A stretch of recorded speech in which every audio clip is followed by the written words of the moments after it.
everyone. Have you guys been enjoying the sun? Yesterday was beautiful. So, any big plans this weekend?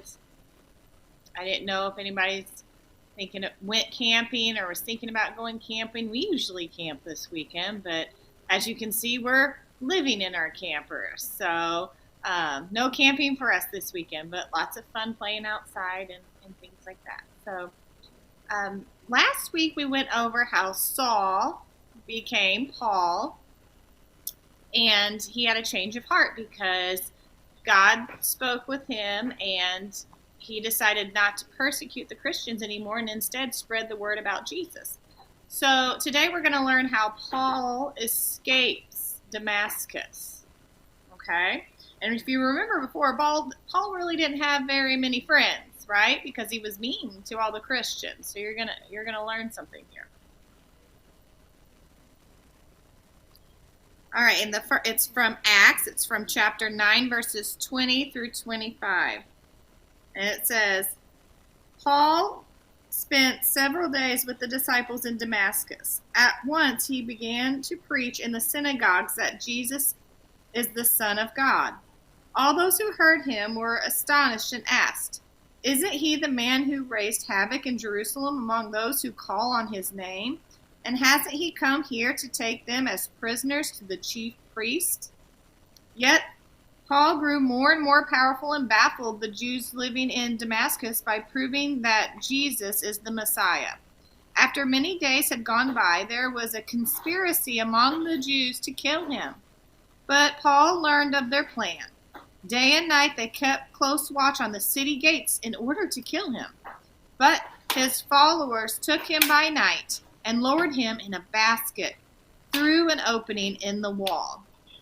So, he ended up having some friends after all this by spreading the word of Jesus, and they helped him. They helped him escape because he heard about the plan about them trying to kill him, and then they went together and helped him escape by lowering him down the wall. Hold on one second. Hey, Liam, turn that down. I can't hear. So in the Bible story, you did see his friends help him to escape by taking action, right? So do you guys, I'm sure you guys have friends, right? Do you guys have friends? Have they ever helped you before? Liam, has any of your friends ever helped you before? Yeah? Can you think of any times they've helped you? So can you guys think of any times your friends have helped you? What did they do to help you? If you can make a comment. Liam's got the comments and he'll read them to me. You guys have had friends that helped you. It can be anything. It can be small or big. Have they ever helped you with anything? And also, another question is, what makes a good friend? What makes a good friend to you? Liam, you got any ideas of what makes a good friend? He said they're funny and they help you out. How do they help you out?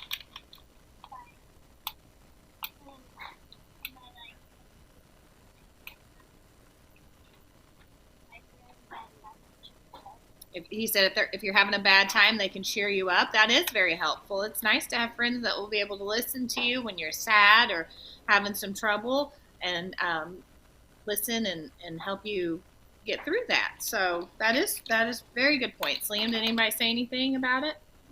No? Well, if you think of anything, go ahead and type it. But yeah, those are good qualities to have. So in this, you've heard actions speak louder than words, correct? Have you ever heard that? I always say that. I don't know if my kids remember me saying it, but I always say it. So you can say something all day long, but unless you show people, it really doesn't amount to much. You know, I know that sounds terrible, but it's true. You could say, yeah, I'll help you this, do this, do this. But unless if you actually do it, then it doesn't really mean a lot. Oh, and I'm assuming Thad or Daphne said what?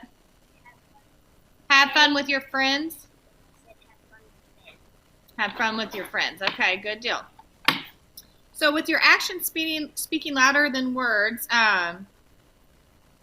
Paul's friends took action. So they didn't just say, Paul, we're going to help you out. I mean, they might have said it, but they actually did it.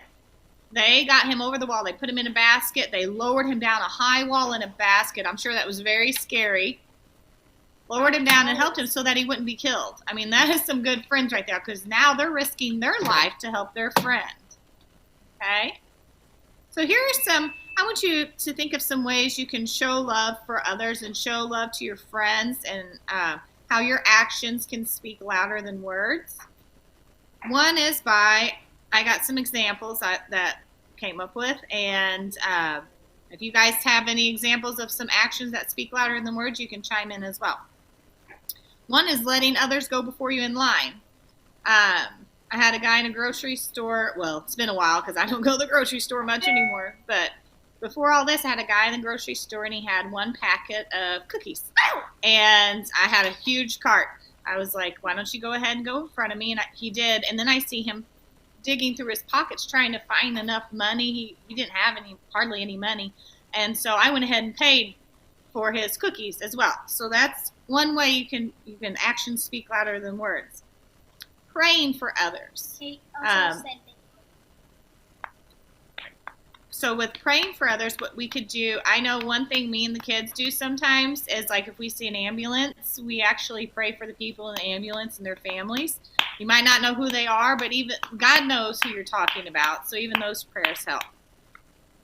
So serving others before yourself. I do this at dinner time. I serve all my family before I serve myself. And sometimes that's really hard because I'm really hungry. But I serve the kids and I serve Will before I serve myself. Helping clean. I'm telling you what, if anybody helps me clean, they are number one in my book right now, because that is super nice. Kids, if you help your parents clean, that is awesome. Writing a letter or drawing a picture for someone. So that's really nice. We have a lot of people in the nursing homes right now that can't really see anybody. So if you were to make a card or draw a picture and send it to them, that would really make them feel special. How about if you ever have a new kid at school, when you guys go back to school, asking the new kid to play at school? I bet that would make that kid's day, because it's scary starting a new school without a friend. So being a friend in that. And if you guys can think of anything else, just send me a message, okay? Any other ways we can show our actions speak louder than words? All right. So I'm going to reread the Bible story. And it's going to be from Paul's point of view, okay? I'm going to be Paul. Use your imagination. It's me again, Paul. Remember when I told you about my encounter with Jesus? I found out that following Jesus isn't always easy. After I met Jesus on the road to Damascus, I knew I had to share with other people the news about Jesus. So I stayed with several disciples in Damascus for several days. I went to the synagogue and told people about Jesus. Unfortunately, my people remembered the way I acted before I met Jesus. That can happen sometimes. People can remember how you were to them in the past. That's tough. I can understand that before I met Jesus, I didn't treat the people who follow Jesus very kindly. Because of this, it was hard for some of the disciples to trust me. And the people who were not Jesus' followers were confused by the sudden change in me. I learned that some people were so mad at me they were planning to have me killed as I left the city. They assigned people to watch the gates of the city day and night. I wanted to go back to Jerusalem, but there was not a safe way for me to leave. Some disciples had an idea. It was risky, but there didn't seem to be any other way to get out of Damascus. They put us in a large basket and tied a rope to it. Then they lowered me slowly to the ground and from a window in the city wall. It was a bit scary going down the wall in a basket, but I made it safely. I was lucky to have friends who could help me. So those were some really good friends to be able to help him escape a wall. Like I said, that was very dangerous. They would have probably been hurt or killed as well if they would have been caught. So that just shows how good of friends that he had. And it also shows that people can change. if you see somebody changing, usually you'll see it through their actions. They can say a lot of things, but if you start seeing them acting differently and doing things differently, that really is a true sign that they have had a change of heart. And anybody can change. You can change if you notice that you need to work on some things. There's some things you can change too. Nothing's set in stone. So we all need to strive to act like Jesus, to love like Jesus, to forgive like Jesus. And Paul is a good example of that. So on the activity I'd like you to do this week, it's called a service book. So I didn't make one because I don't have a stapler. So if you guys have a stapler, this will work. If not, it's okay. You take a bunch of papers and you fold them together, make a crease, and then you staple 3 parts. And then you're going to write in this book. So write acts of service that you did to help someone. It can be people in your family. I know that we're restricted a little bit right now with social distancing, but we can still help others. Like we gave examples of drawing pictures, sending cards. That is helpful. If you know someone, like right now, I know a teacher that's getting ready to start her first classroom, and I plan on getting something for her classroom to help her start up her classroom. So that's another example you could do. If you know your friend's not feeling well, sending them a card, even just calling a friend and checking on them. Those are all ways you can do that. So just keep that in mind. So on that note, we'll go ahead and say a prayer. Just remember to follow the acts of kindness. All right. You guys ready? We're going to bow our head. Dear God, please help us to follow you. Help us to be great friends. Help us to help others. And please keep us safe. In your name we ask. Amen.